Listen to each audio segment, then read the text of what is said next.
Hey,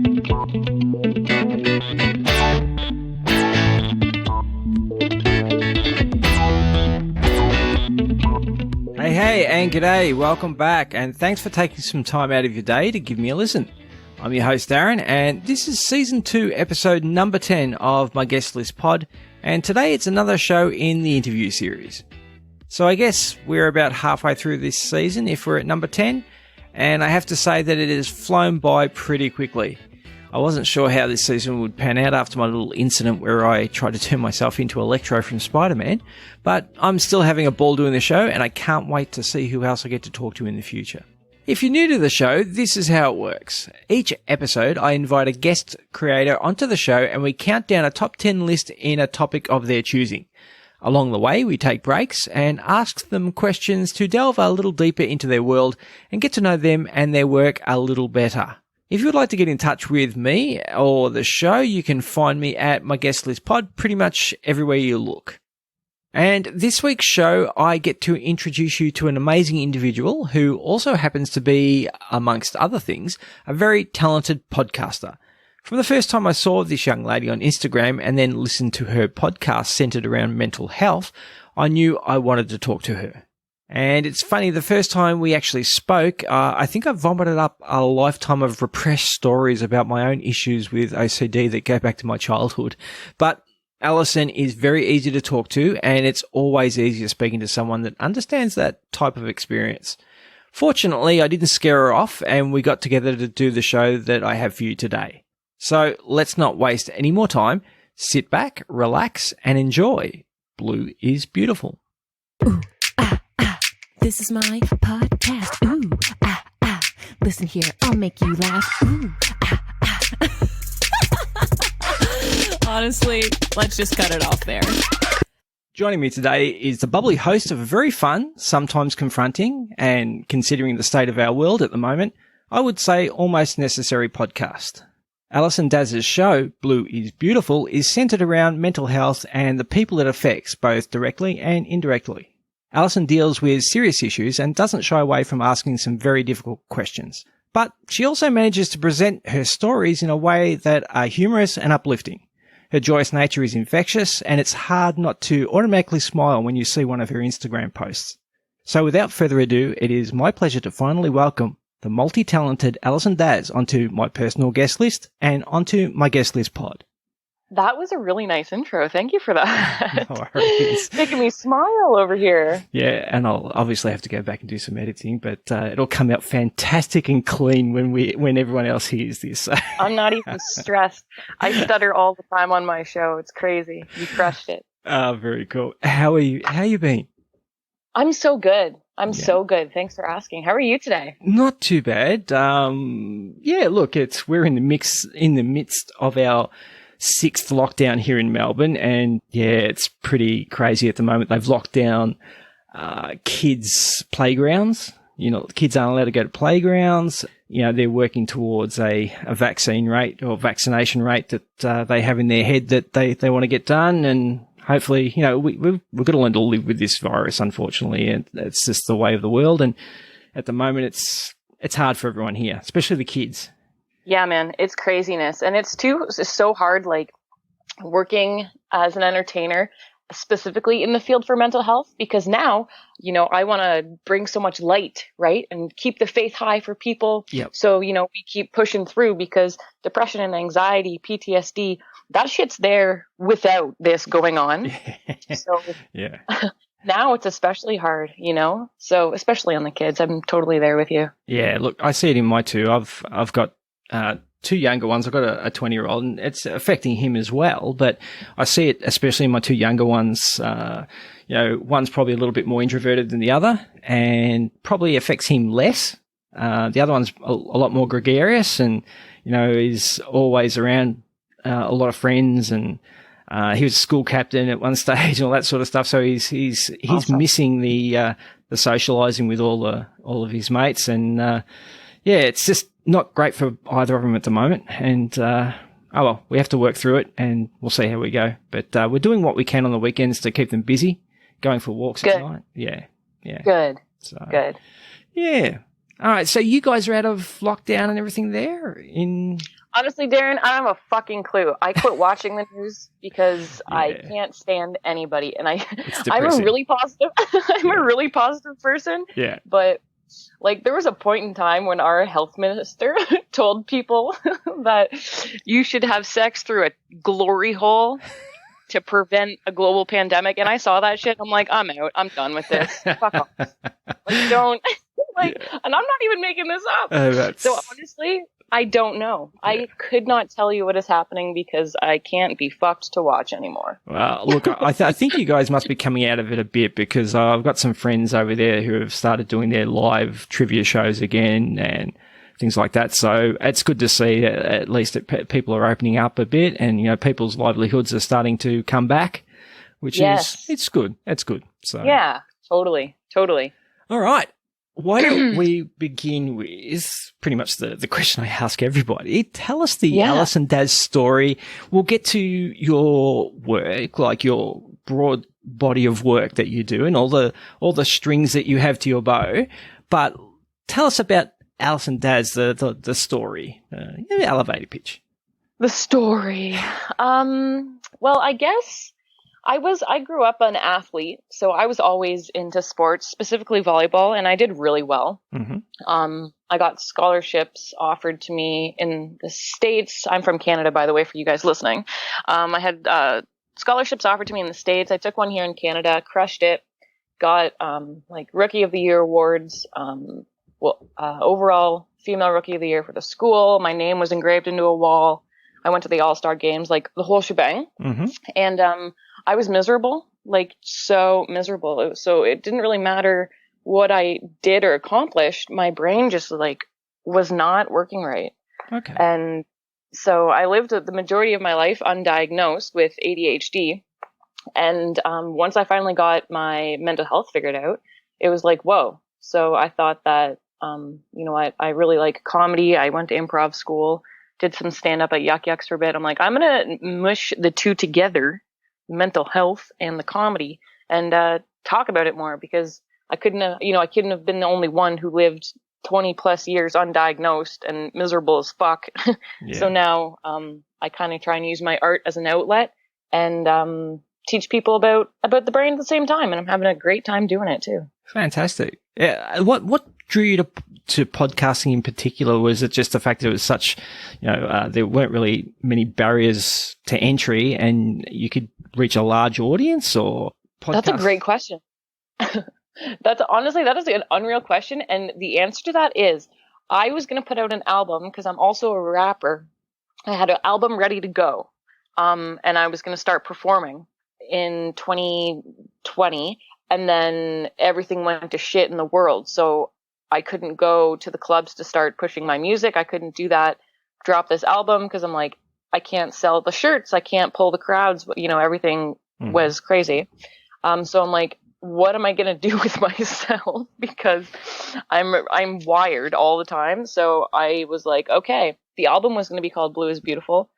So now I just drop singles, and I have a podcast now instead. So called Blue is Beautiful. So now that's kind of what I did, so I could still be social, keep talking to people while the world kind of went through its thing. Fair enough. Yeah. Okay. Well, we will get to your music, because that's something I do want to talk about, and also your comedy. But growing up, you grew up in Canada, obviously.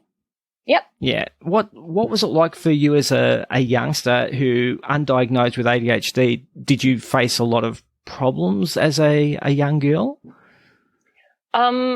It was my problem. Yeah, well, yes, the answer would be yes, 100%. But my problems were like, if you don't know that that's what's going on, then it comes out as everything else that it isn't, if that makes sense. So like, I was really anxious and depressed, but it was kind of cyclical. Yeah. Because that was the ADHD coming out in different ways and not knowing what the fuck was going on in my own head. So, and a lot of self-harm too, like, which is really unfortunate. I'm glad I don't do that anymore. But at a very young age, like I think grade school, I started like doing some weird shit. And, so yes, 100%. Yeah. It looks like you've had a lot of support from your family, though. You have a sister, correct? Yep, I have two of them actually. Oh, you have two sisters. Okay, sorry, I've only seen one on Instagram. So yes, that's she's the one that's always on the show. But I do have a second one. Okay, cool. You have a close family? Yeah, really close, really close. Very happy to have that support system because that's really important as well. You're very fortunate, I guess, like that. Oh, 100%. 100%. Because even if you, like, I lived out on the other side of Canada for a couple of years in Vancouver, and it was great. And I was ticking all of the boxes for mental health, like going to, I saw my psychologist once a week or twice or every other week. I was doing like, eating all the right stuff. I was exercising. All of that stuff was great, but I was isolated because I'm on the other side of the country and my family, like I didn't have a single family member over there, but it was isolating. So even when you do all of that stuff and you don't have a solid support system there, it still isn't balanced per se for your mental health for sure. So I'm very lucky to be back with my family again because it makes a huge difference.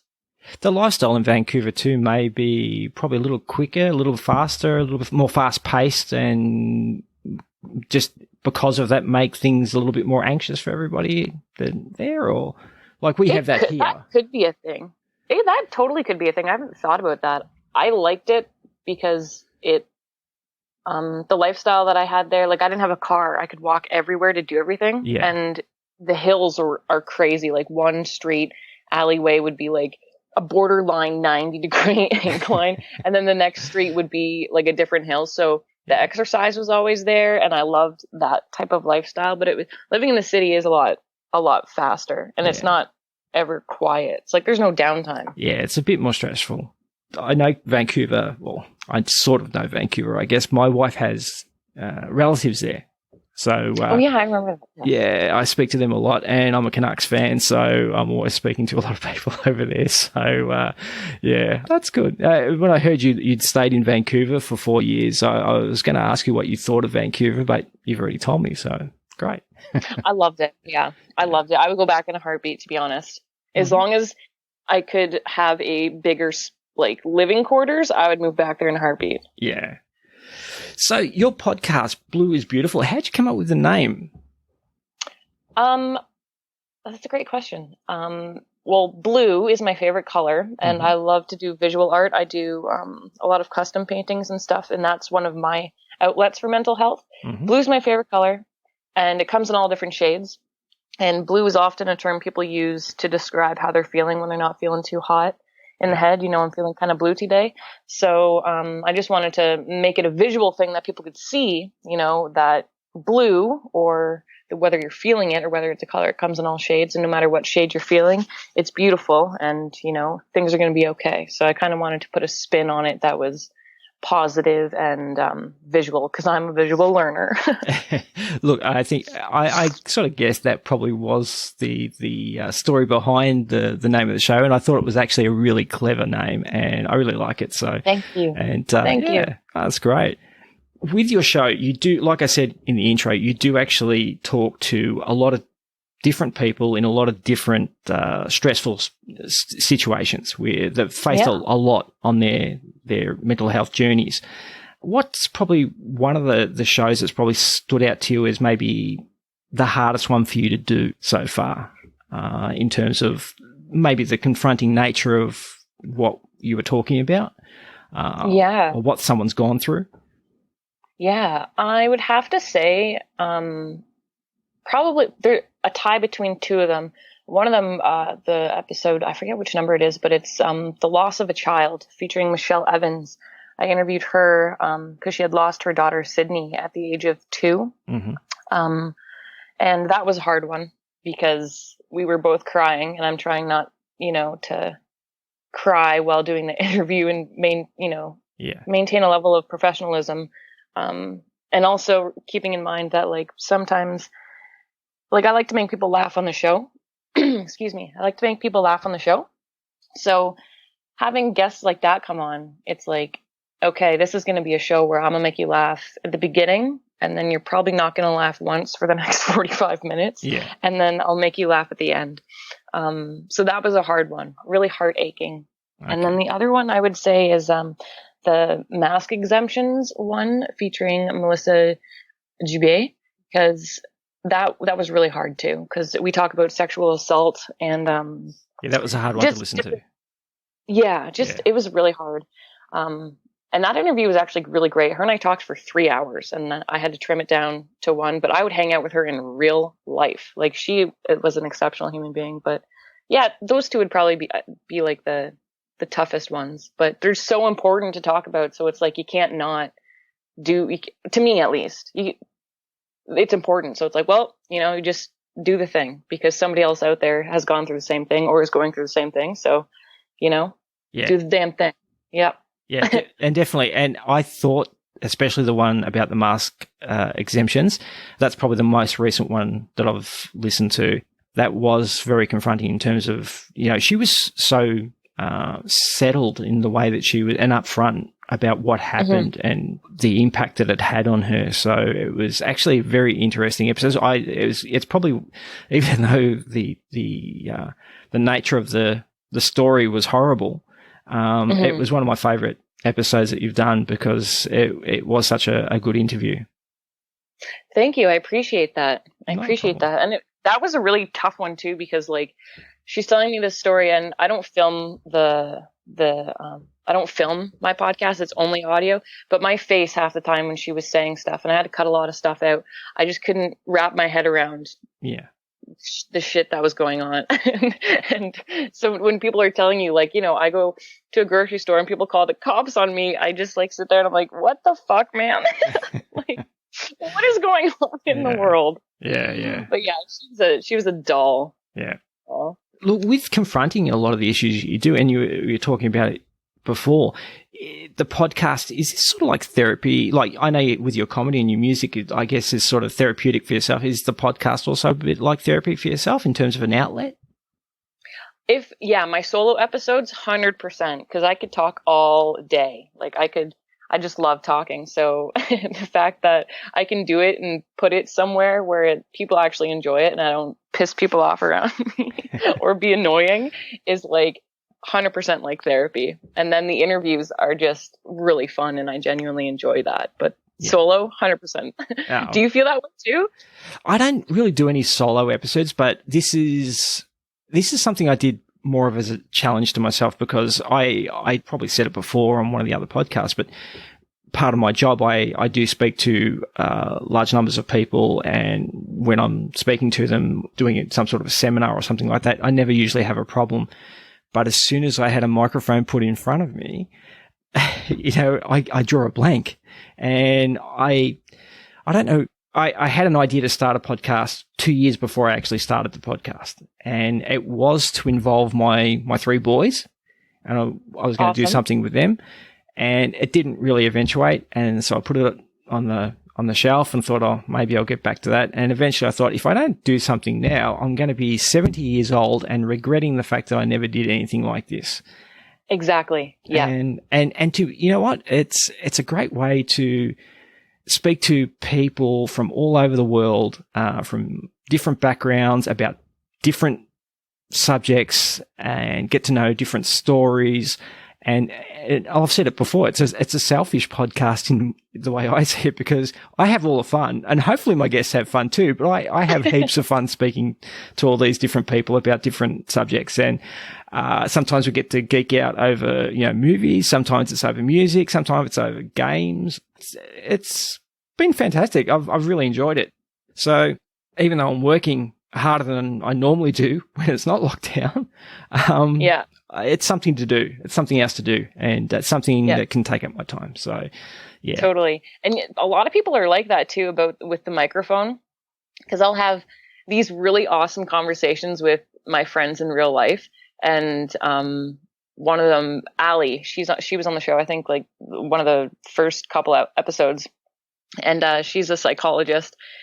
She's hilarious, and we have the best conversations in real life. And then I stick a mic in front of her to come on the show, and it's like, what is going on? I was like, just pretend it's not there. But it totally shifts the dynamic in people's heads sometimes. 100%. So that's cool that It's cool that you're aware of that and like, okay, we're gonna fix this and we're gonna have a show and here's the microphone. Yeah. Well, I said that in my intro to when I first did my show. I said this is a challenge for me this is way out of my comfort zone to do something like this. Good. So hopefully I'm getting more natural at it. We'll see. But anyway, show's not about me. Show's about you. And considering that, we do have one thing that is common to all my shows, and that is a countdown. And Yes. the topic for your countdown, if you'd like to tell everybody what that topic is. Yeah. My top 10 favorite music videos of all time. Fantastic. Baby, let's go. That's going to be good. But before we do that, I want to talk about one music video in particular. Okay. And that's by a little known artist, or no, I don't know. It was to me, but I didn't know until I read actually all the way through your email, and I saw you mentioned the video clip, and I went and had a look, and I went, this is amazing, and I loved. Like, let's tell everyone, you have a video clip called ADDICT. And it's on YouTube, so I'll put the link to it in the show notes so everyone can check it out. I want to ask you about that because it's so well done. The song is fantastic. Why don't you, in your own words, tell us about that music video, because there's a lot to unwrap there. Sure. I wrote that song actually 3 years ago, and the music video just came out a couple months ago, I think. And I wrote it because I had a serious problem with alcohol for a very long time. And because I was using it as a coping mechanism for my ADHD, because I didn't know what was going on. Do not do that if you're listening to this. It doesn't work. And so rapping is one of my outlets and writing is another one of my outlets. And then I really wanted to do that music video because I thought, a lot of people struggle with that, with addiction, whether it's to booze or what have you.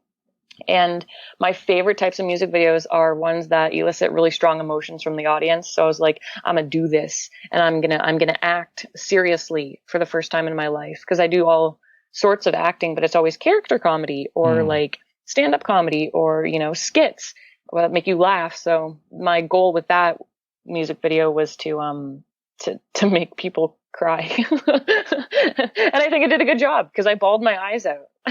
No, I think you did a fantastic job. Like apart from the song being really, really good, your acting was great. But I love the way it was shot too, with the blue highlights and things like that. That obviously very on brand, but just looks fantastic. Thank you. That was shot by Alex Krotz. He is one of the most talented people I've ever met in my life. And I told him, I was like, can we just do this? I've got this idea in my head where I want everything kind of like dark and gloomy and scary, but then can you just leave this liquid blue? And he's like, yeah, sure, no problem. I'm like, I don't even understand how that works, but he did it and he totally crushed it. Yeah, it was fantastic. That contrast is really, really good. And I really enjoyed the song and the story you told. And thanks. The way you end that video clip, I'm not going to spoil it for anyone. I want you to go and watch it for yourself. But the way you end that video clip with that choice, it's really, really, really good. Really, thank really good. You. So that was such a fun project. Yeah, thank you. That was a really fun project too, because I wrote everything, and that's great. A lot of brain power. Yeah. No, you did a fantastic job. Thank you. I appreciate that. All right. Now on to everyone else's videos who pale in the shadow of yours. So let's go through your top 10. So starting with number 10, what have you got as your number 10 top video of all time? I have Macklemore and Ryle stuttering. Let's try it again. Macklemore and Ryan Lewis, Downtown. I love the video. Very fun video. Right? I watch it and it's like the song in and of itself, like you listen to it and you just bop to it. Like you can't not love it. Yep. But then when you watch the video, I'm like, dude, I want to be there. I want to go downtown with all my friends and do all this crazy shit too. It just fires me up every time I see it. It's got some weird lyrics and it's got big buff guys on mopeds and scooters. It's very, very weird, but a completely fun video clip and a good song too. Yeah, he's got a crazy voice. Ryan Lewis, crazy. Yeah. I don't know how he hits the notes that he does. But lo and behold, there he is, downtown. Yeah. Very cool. All right, so that's your number 10. Number 9? Lil Dicky featuring Fetty Wap, Save That Money. This was a fun one too. Except for I think one of one of your picks. Everything else is just complete fun. Oh, maybe not. Maybe two. It's like super fun, and then the closer we get to the top, it's just like, wow, this is getting very, very not real. Funny anymore. Yeah, it's getting very real. So, but anyway, yeah, Little Dicky, there's not too many things that he doesn't do that are fun. So, yeah, that was very true. The whole premise of that video clip where they're trying to get people to give them stuff for nothing to do the video clip, I thought was unique. It was, it's a fun take. And leaving it in the video itself. So it's like one thing to like say, okay, here's my concept for a music video. I don't want to spend any money on it, and we're going to film it and we'll figure it out. But then they include that in the music video itself, where you see them like, hey, I'm shooting a music video and I want to do it for free. It's about saving money. Can I shoot a scene with your boat? Do you mind? And they're in like a gated community. Yeah. I thought it was great. And he got either a McLaren or a Lamborghini as well. But he got turned down a lot too. Oh yeah, for sure. But look at now, those people that turned him down are like, oh damn it, I probably should have. Yeah, definitely. You know, that would have been a fun time. Yeah, he gave them all a big shout out, that's for sure. So yeah. And I also understand, because like if some random person came to, well, actually I would probably say yes, to be honest, but like I would see how people would be like, well, I don't really want a stranger coming in filming the entirety of my house and then posting it on the internet / hopefully they don't steal from me. Like, and he looks a bit sketchy, so. Little Dicky does look sketchy. Love him. But like, yeah. All right, yeah. Cool. All right, so number 8. What do we got at number 8? Sia, Elastic Heart. Dope song. And I love this music video so much too. And who knew Shia LaBeouf could actually do interpretive dance? I know, right? I know. Like, saying that sentence kind of makes you laugh, but I thought he did a great job. Yeah. He's such an artist too. And I thought that music video was really cool because they don't speak in it. And when you watch it, they're just using facial expressions and body to like tell their story or put the message forward. And you're like, that's the coolest thing ever, because it's kind of animalistic in a way to watch, you know? Yeah. And yeah, I loved that one. It was really like, I thought it was emotional, but I didn't understand why. Like, you know? I think you're right. When you say animalistic, that's the first thing that actually comes to mind when I watch that video, that it's like a couple of chimpanzees that, you know, they fight, and then all of a sudden they come together, and then, but it was very much like, you know, he opens his hands to show her that, you know, like you do with a dog, you know, you put your hand down and you let it sniff your back of your hand or your palm of your hand and things like that. And, animalistic is definitely a great way of, describing that video. So, and he had some moves. Shia LaBeouf's got some moves. It wasn't bad. Yeah, man. Who knew? Who knew? And he grows a real man. And he grows a real man beard too. So, yeah. Who knew? He looks so manly and freaking tighty whities and doing interpretive dance inside of a cage. And all that. Also, Sia's a great artist as well. It's a great song. Really is a nice song. Yeah. So. Her voice is crazy. Okay, number 7. What do we got at number 7? Number 7, I have Blink-182, All the Small Things. It's just like, come on, man. That would have been so much fun. Like, act in, to film, just to be a part of that would have been a time and a half. You were saying they try to do that serious to begin with. Yeah, they did. Okay. They tried to. So, like, you know, the scenes when they're like wearing there's probably the fans like blowing their hair and they've got like the silk shirts, like showing off their abs. I watched an interview with them once and they're like, yeah, we really wanted, like, we thought we were hot. And they're like, and they watched it back and they're like, we're not hot. Yeah. This is not sexy. So they totally turned the entire thing into a spoof. And I'm like, that's great improv and great comedy, and that story, you know, everyone would enjoy hearing. Yeah.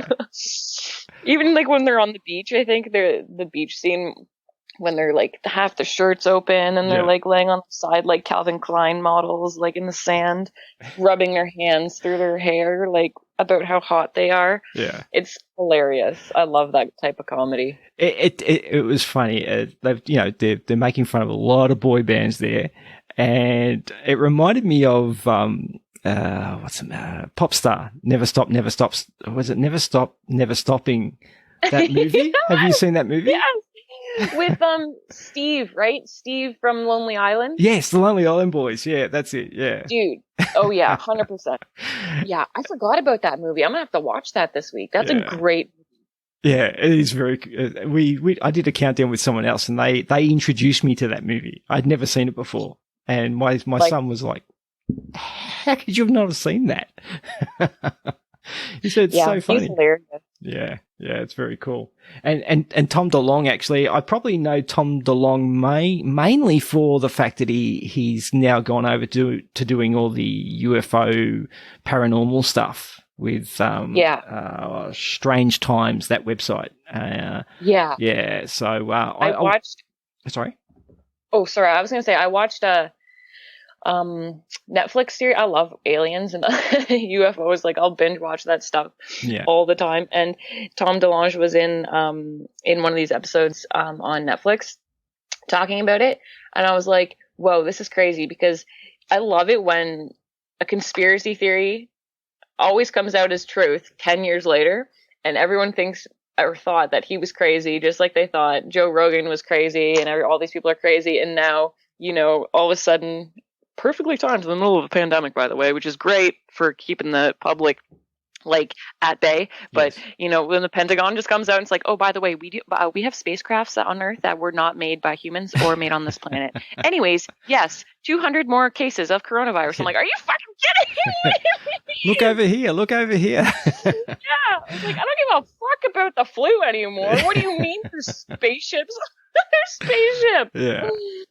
So yeah, he's crazy, like not like in a great way. So I love that he's turning it into art, because isn't he doing a thing where he's like taking real information but then putting it into like a series that you could watch. So instead of like reading articles about like the spacecraft and all the intelligence that we now have access to, and you reading about it or like going to a seminar, they're taking it and turning it into like, here's a TV show that you can watch, but it's just like facts, but it's like actors and stuff. So he's using art and science and kind of melding the two of them together. Yeah. I haven't seen it myself, but okay. Yeah, that's cool. Yeah, definitely. And I saw the Joe Rogan interview that he did, where there was a lot of, I can't really talk about that. And didn't, do him any favors, because, there wasn't a lot that he actually came out with on the show. But I guess, there's a lot that he has to make sure that he crosses the T's and dots the I's on everything before he actually comes out and says anything. And when did they do that interview? Oh, that was a while ago now.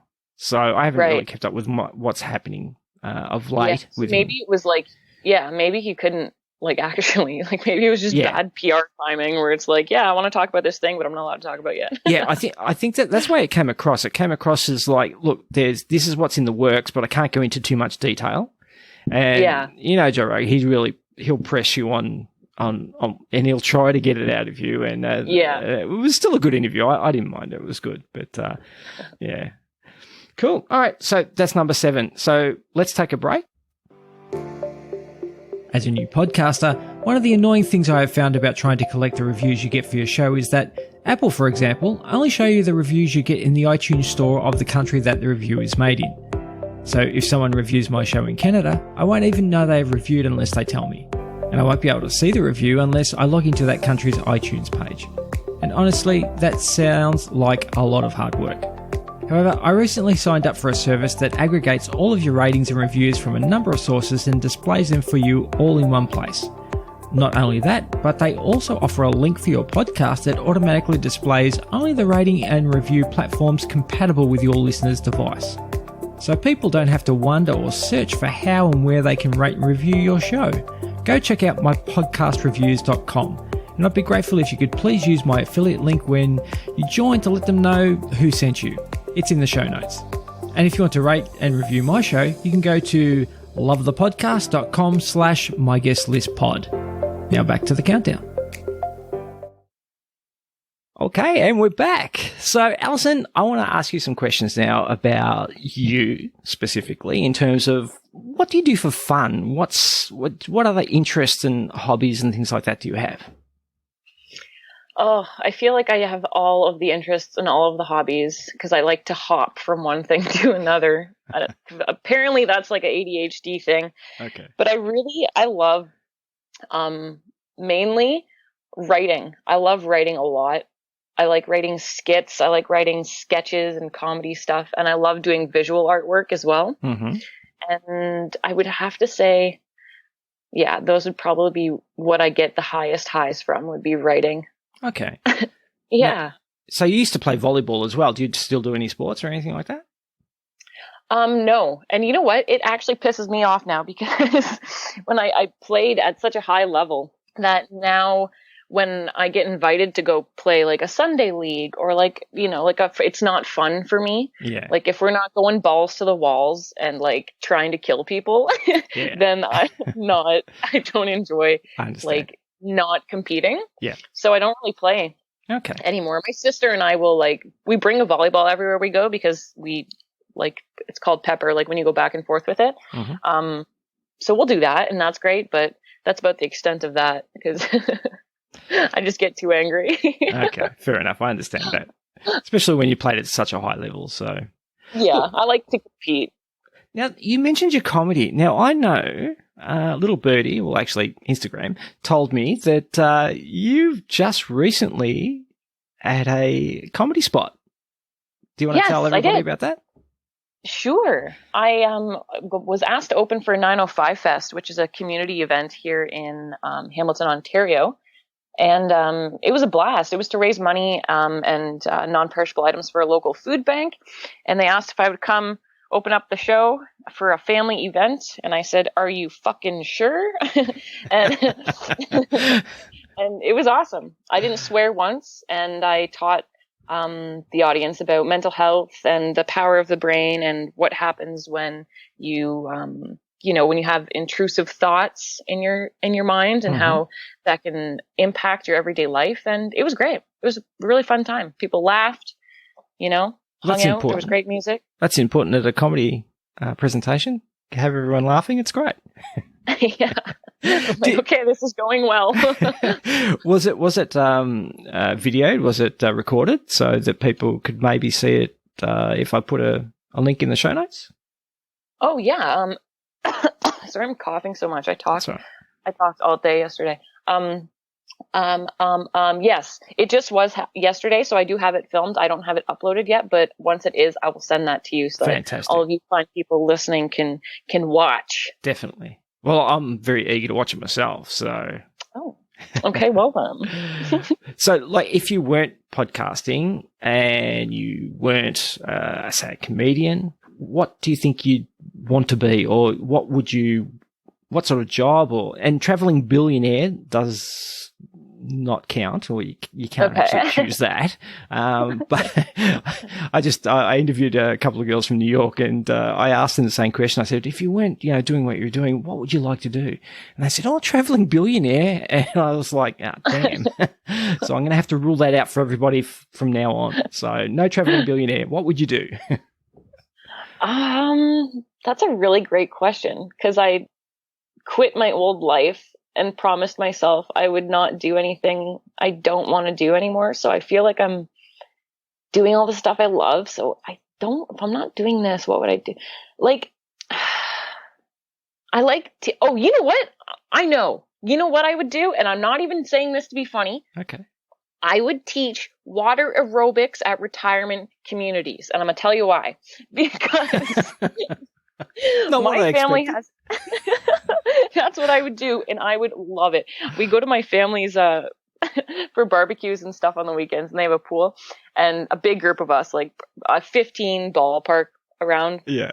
People will show up, and I'm just always full of energy, and I can't sit down. So, I boss people around, like, "Hey guys, let's go get in the pool." I'll get everybody from like my little cousins to like grandma and grandpa, and they'll get into the pool, and we'll put on Mambo number 5.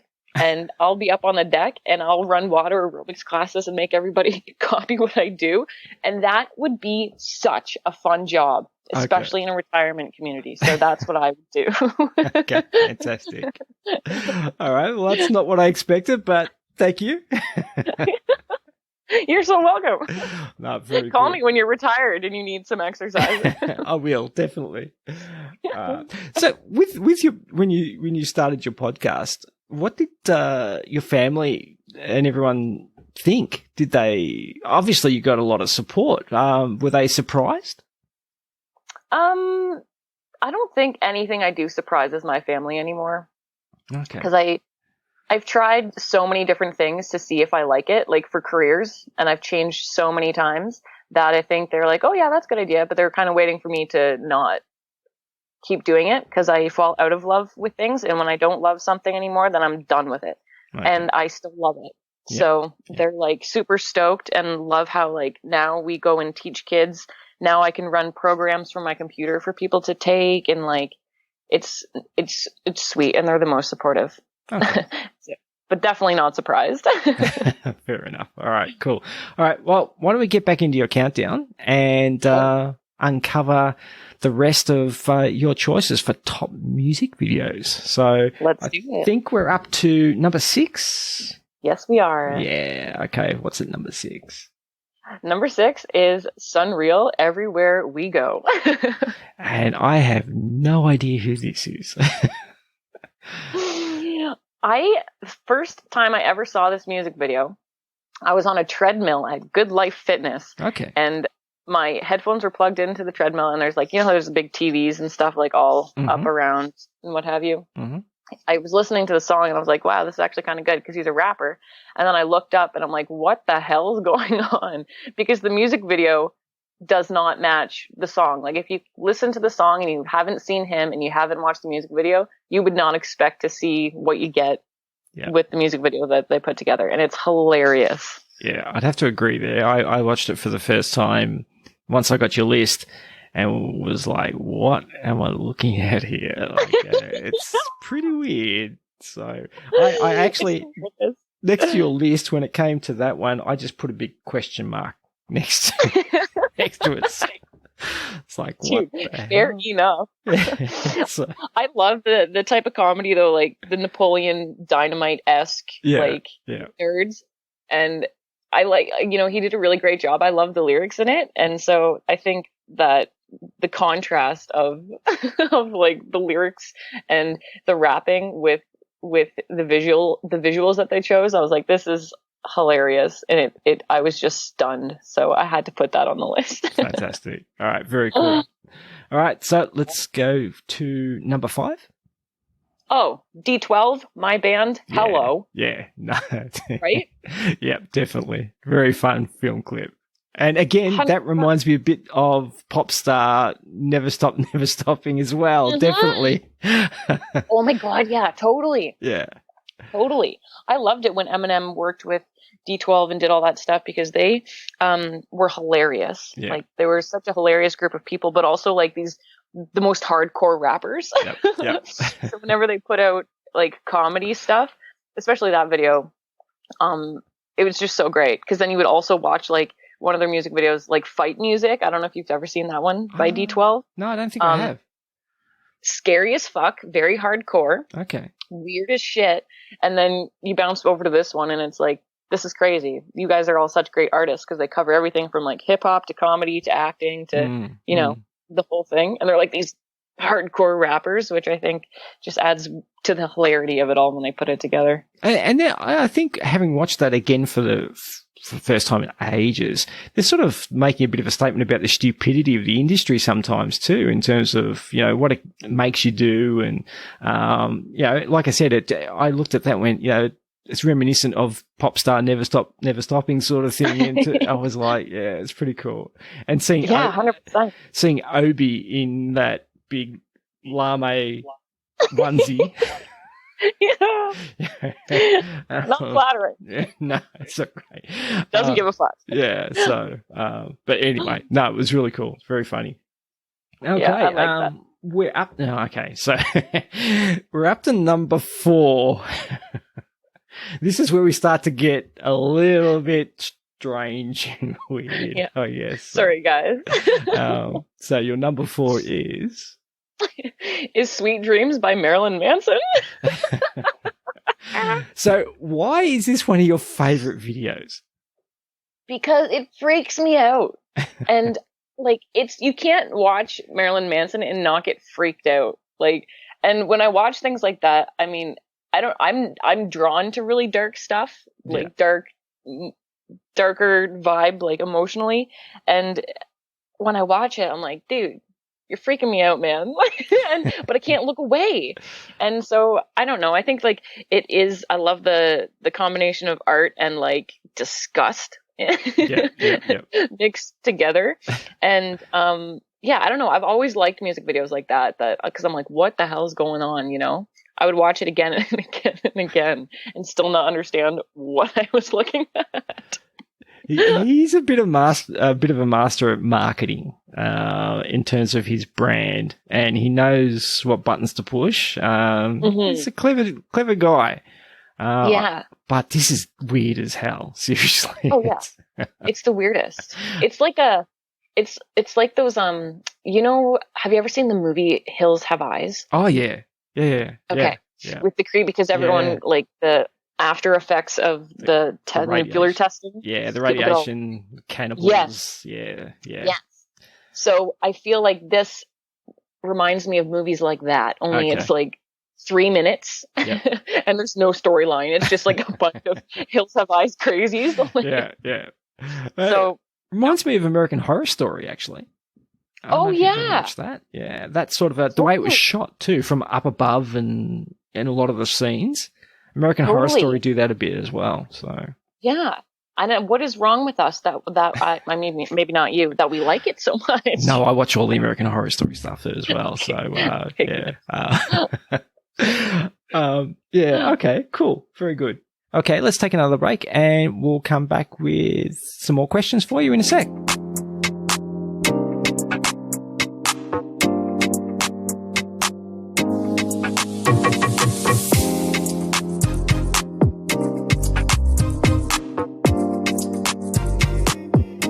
Okay, and we're back. And before we get into your last 3 top videos, music videos, I guess I've sort of christened this the VIP round, the very intense pressure round, except that it's not intense and there is no pressure. So, but VIP, my guest list, it sort of all came together. So anyway, I love that. So I'm just going to ask you some questions and just give me your first response, and we'll take it from there.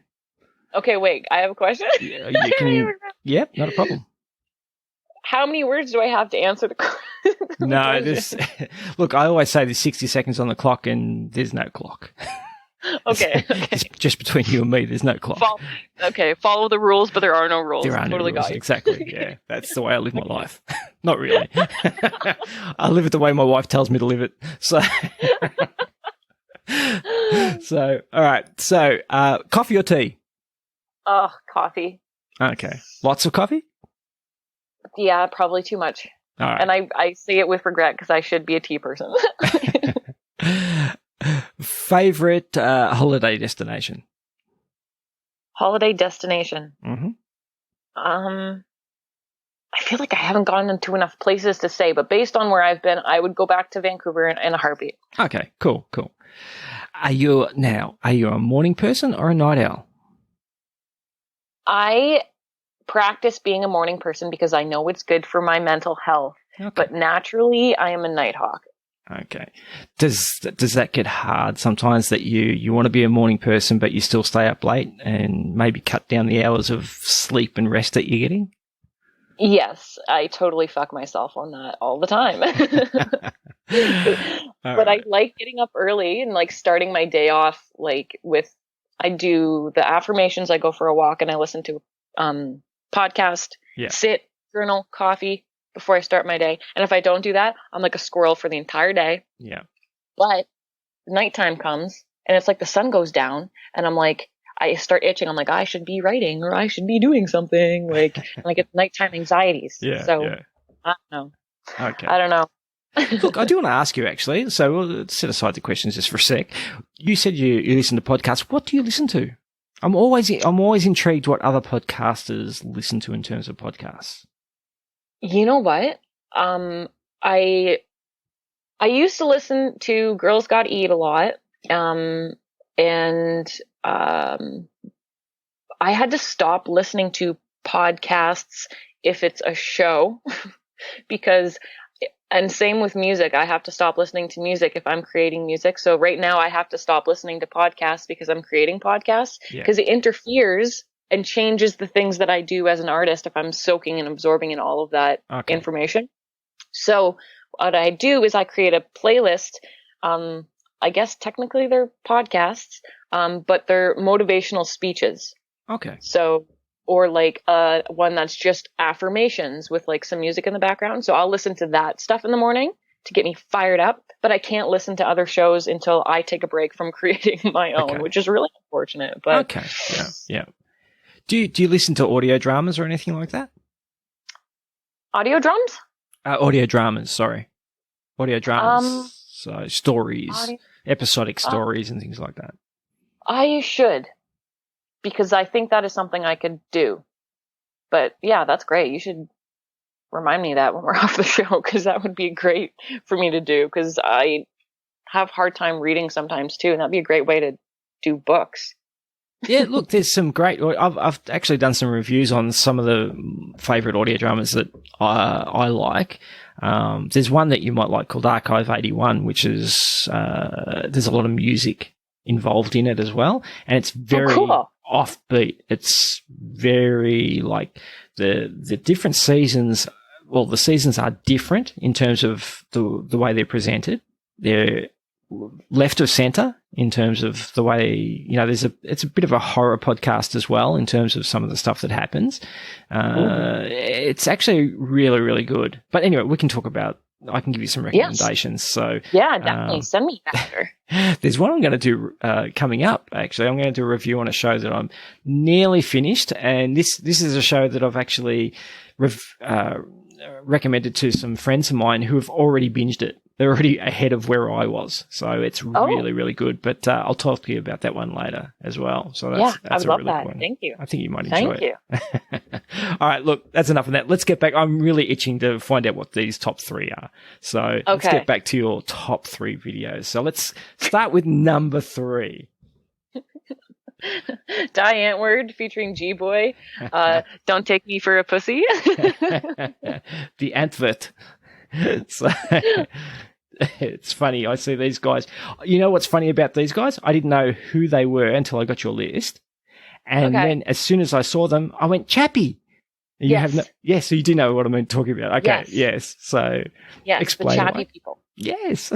Yeah. This is another one of those things, like their music videos are weird as fuck and I can't not watch them. I was toggling between this one and a couple other ones that they have, but all of their stuff they put out is so strange. I absolutely love it. And this one specifically, I love because it's kind of like a story of a bully. Yeah. And you watch it and then you get sad and then you get angry and you feel all the things that these kids are feeling. And they also include like the hip hop dancing, which I like, and it's rap, which I like, and it's darker, definitely a darker vibe for a music video. And I really liked it. It was kind of like a mini movie. Yeah. You also suggested that I go look at, what is it? I Think You Freak. I Think You're Freaky. And I watched that, and that's a weird clip. Yeah. Yeah. That's like some Marilyn Manson shit. Yeah. Yeah. I love it. It's pretty good. They seem to use a lot of the same actors from some of the video clips, some of the, let's say, more interesting looking people from the video clips. Yeah, 100%. They also do short films on YouTube. Okay. And I love them too, like those, because I don't know if they write it, honestly, but they do short films, and they're just such strange people, and I don't think anyone will ever have those two figured out. Like, I don't think anyone will ever know really what's going on inside their heads, or if it is an act, or if because they're so close. If you binge their content, they're so close. It's like are they like this in real life? You can't, like, I can't tell. Like, I wonder if they ever turn it off, or if it's just like, hey, here's what I'm like all of the time, and this is just us. And I think it's the second option, which I love. It'd be hard to be around, though, I think, for a long time, for a long period, if they were like that all the time. Yeah, I wouldn't doubt it. I wouldn't doubt it. But I would love to just be a fly on the wall in their lives. Yeah. That's one thing, I guess, with all your video clips, they all seem to, the ones you've chosen, all or most of them, except for the purely just fun ones, especially in the top 3, maybe even top 5, they tell a story. And that seems to be, you know, obviously with your film clip, your music video, that's the sort of influence, I guess, you've gotten with that, with yours as well. You tell a bit of a story in that, and that's probably why you're attracted to these ones. Probably. I really like it when people can, especially in hip hop, when the music video has the acting and the storyline to it, and, you know, it's a production, as opposed to, you know, like titties and rims and strippers and dollar bills. Like, you know, if you've seen it once, you don't need to see any other music video, because it's like, you know, what's going to happen. Yeah. So I really, really appreciate it when artists, especially like musicians and singers, take the time to go to the next step and like, okay, let's turn this into a story now as well, to like even further illustrate the song. So I love that. But typically my favorite music doesn't match my favorite music videos for that exact reason. Yeah. What sort of music do you normally listen to? I'm like hip hop. I love hip hop. I love it. I am such a sucker for like the dumb song. Not that it's dumb, but like lyrically not not the greatest stuff. Yeah. I just really love like trashy hip hop. I love it. But then I also love really lyrically heavy stuff when people tell stories. So it's like the two. Yeah. But not very often will I find like a song that I really fuck with, and then go to watch the music video and be like, wow, I loved that. Because it's like, oh, it's this shit, we're twerking again. Or it's like, not that it's bad, it's just like I feel like it's the same shit. Yeah. So I like it when people go the extra mile. And you've reminded me, in terms of music, I always have to ask this of my Canadian guests: Rush or the Tragically Hip? Or I like the Tragically Hip. Oh, you do? Okay. Yeah, I like the Tragically Hip. Fair enough. That was mostly because. Sorry. Go. Oh, sorry. You swear to God we were both Canadian. Oh, sorry. Sorry. You go. Sorry. Tragically Hip, mostly because that's what my dad listened to when I was growing up, and he still is a huge fan of them. So I think that's probably why. Okay. Rush. If my dad would have listened to Rush more, I probably would have liked them more. You know what I mean? Fair enough. Yeah. All right, cool. All right, number 2. And let's get to your number 2 video. Okay, number 2 is How Could You Leave Us by NF. Whoa. Heavy. This was a powerful video clip. I don't know who NF is. Oh, really? Who the artist is at all. And so explain the video clip, because it was a heavy one, right? NF is he is a rapper, hip hop artist, but he's also a Christian, I believe. So he never swears in any of his music, which is great.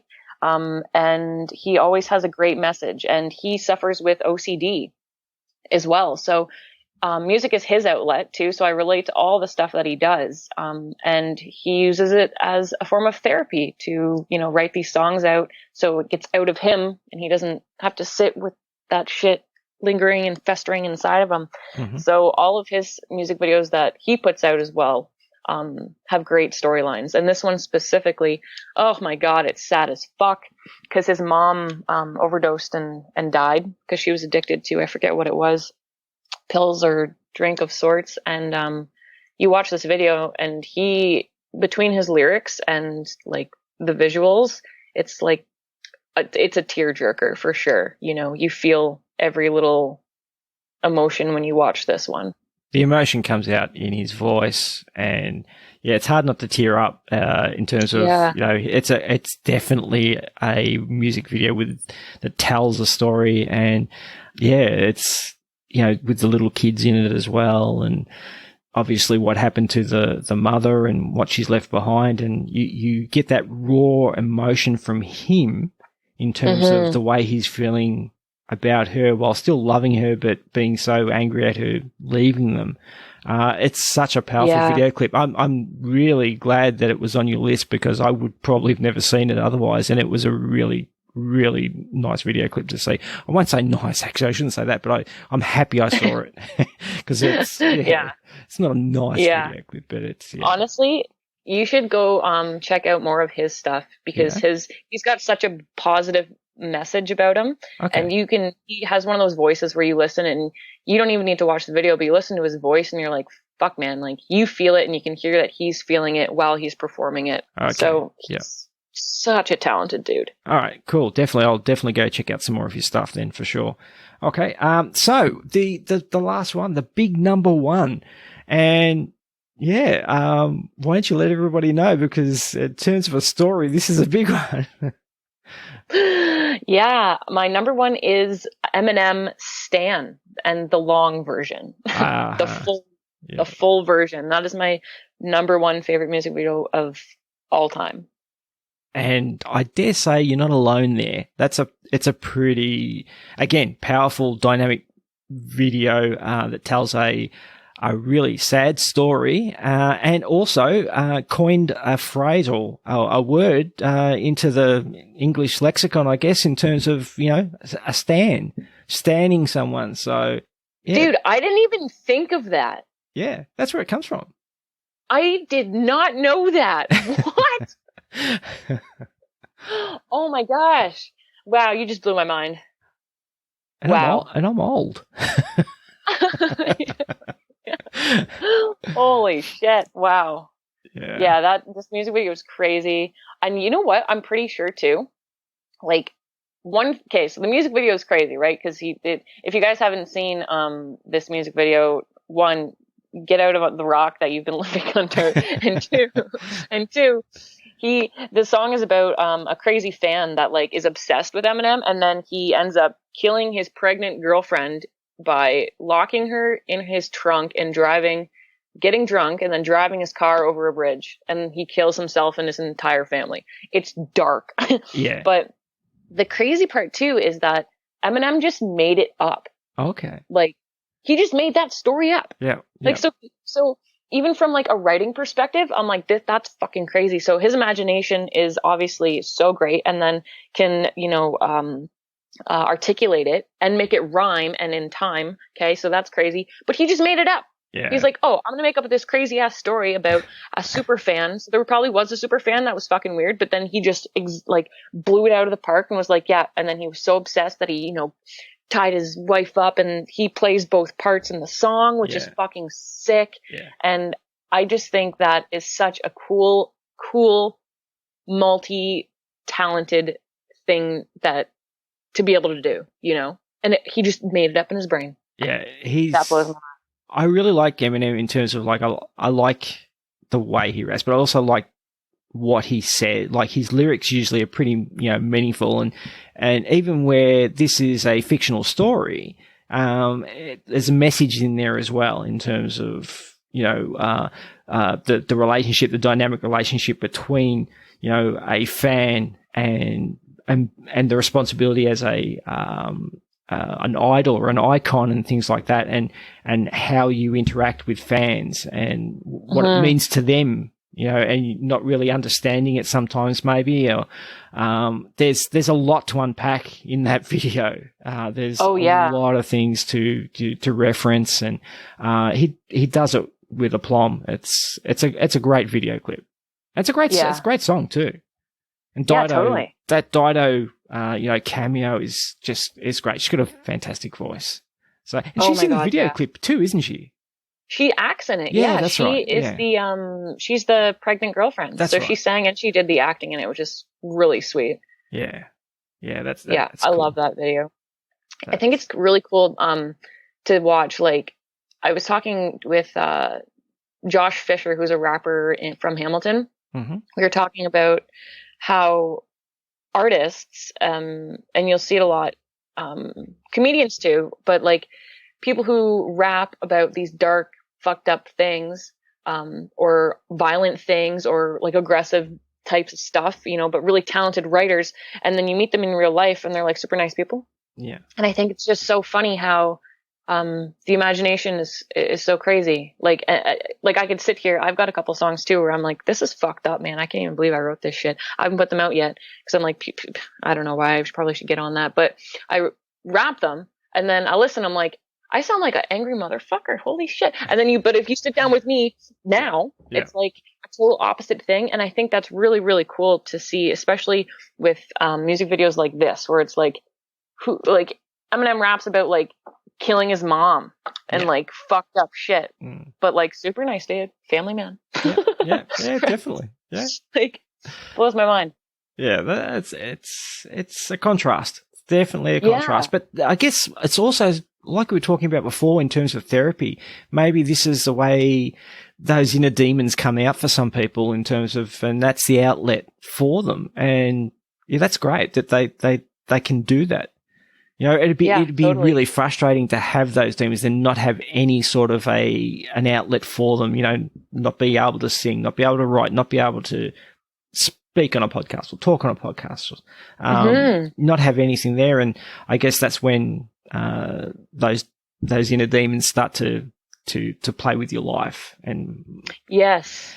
Yeah. 100%, right? Because if you don't put them somewhere, like if this happens a lot too, if you even talking about like mindset stuff for your brain, if you're telling yourself every day that you're a fat piece of shit, fucking loser, dumb, whatever, fill in the blank that you want to call yourself, if you say that shit to yourself all day, every day, you end up becoming exactly that because you start believing it. Yeah. So when artists have these outlets where like, they can get it out of them and turn it into something beautiful or poetic or a piece of art, then it's like, okay, now we're not going to manifest this as a portion of me and allow it to become me. You know what I mean? Because everyone has fucked up thoughts, but if you don't put them somewhere or like, okay, it's okay. I noticed you're there, I don't, I'm pissed off at my mom and sometimes I think about killing her. This is not me. Okay. This is Eminem. I understand. He writes it down, puts it into a song and puts it somewhere. But if people don't have outlets for the shit that goes on in their head, it's like, man, you go crazy. Yeah. Right. And then you might be that person, God forbid, to do the shit that you hear about in the songs. Manifest in some way. Yeah. One degree or another. But yeah, such a great outlet. Well, that's it. That's your top 10. And I must admit, having gone through and watched all the videos that you gave me, because I obviously saw your list beforehand, there were some new ones in there for me and some really fun ones that I hadn't seen in ages, which was really good. So it was an enjoyable list to go through. So now I want to ask you, actually, before we finish off, you said you were looking at doing an album at one stage and then you got into podcasting instead. Now I've seen your wonderful video Addict. What's next for you in terms of your music or your comedy? That's a really great question. My music, honestly, I think I gotta put a single out. Like I have, I think 7 or 8 that are just sitting there and I would like to put them out, but they're ones that tell stories and I really want to do a music video with them as well.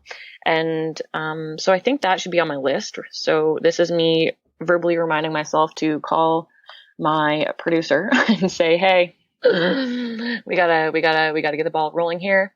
So that should probably happen soon. Comedy, what am I doing? Oh, I've got a comedy show that I put out on Patreon that is funny as fuck. And I love, love, love doing this because some of my stuff that I like to do is a little vulgar sometimes and I cuss quite a bit. So YouTube and Instagram generally do not like that.